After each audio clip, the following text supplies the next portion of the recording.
Bismillahirrahmanirrahim. Assalamualaikum warahmatullahi wabarakatuh. Salam sejahtera untuk kita semua. Saya tidak sedang bicara sebagai pengamat. Saya bicara sebagai seorang yang tumbuh bersama seragam, turun ke jalan bersama reformasi, dan hari ini berdiri di ruang publik. Apa yang akan saya sampaikan mungkin tidak populer, tapi justru karena itu perlu saya sampaikan.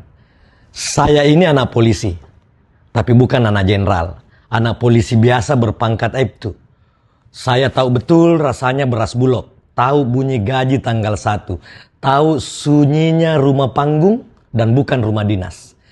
Dan tahu bahwa seragam bapak saya bukan simbol kuasa, tapi simbol kewajiban. Bahkan kadang menjadi simbol pengorbanan. Dan saya juga mantan aktivis 98. Saya dulu turun ke jalan bukan untuk membenci polisi, melainkan menyelamatkan polisi dari politik kekuasaan. Maka ketika hari ini muncul wacana, polisi sebaiknya dibawa kementerian saja, saya tidak marah. Saya justru prihatin. Karena itu tanda bahwa kita mulai lupa. Bahkan pada alasan kita dulu berjuang. Reformasi 98 memisahkan Polri dan TNI bukan untuk melemahkan polisi, tetapi untuk memuliakan hukum. Agar hukum tidak lagi berbicara dengan bahasa senjata. Agar polisi tidak lagi menjadi bayang kekuasaan. Polisi sipil itu bukan polisi jinak. Polisi sipil adalah polisi yang beradab secara konstitusi.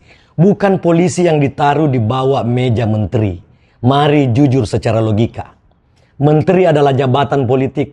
Setiap pagi berpikir koalisi. Setiap malam menghitung elektabilitas. Kalau polisi diletakkan di bawah kementerian, yang kita pindahkan bukan sekedar struktur, tetapi loyalitas. Dari hukum ke kekuasaan, dari konstitusi ke kepentingan. Dan itu bukan solusi, itu kemunduran yang dibungkus dengan jargon. Tapi saya tidak sedang menutup mata juga. Ada polisi yang buruk, ya ada. Dan saya tidak membelanya. Tapi mari kita ukur dengan akal sehat, bukan dengan emosi viral. Jumlahnya 0,00 sekian, namun viralnya 0,1 juta. Karena kamera lebih suka skandal daripada pengabdian. Algoritma lebih mencintai kemarahan daripada kebenaran. Satu oknum jatuh, ratusan ribu polisi baik ikut ditampar. Dan anehnya kita menyimpulkan lembaganya yang salah. Ini logika malas yang terlalu sering kita pelihara bersama. Sebagai anak polisi, saya tahu satu hal. Kebanyakan polisi tidak hidup mewah. Yang mewah itu hanya berita tentang mereka. Mereka bekerja dalam senyap, disumpahi ketika salah, dilupakan ketika benar. Kalau yang ingin diperbaiki adalah perilaku, maka perbaikilah substansinya. Perbaiki etikanya, perbaiki sistem karirnya, perbaiki budaya kuasanya, dan perbaiki pengawasannya.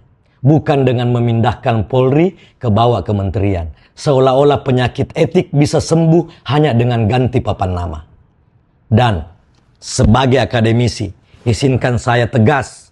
Negara hukum tidak butuh polisi yang dilemahkan. Negara hukum butuh polisi yang kuat secara profesional, namun lemah terhadap godaan kekuasaan.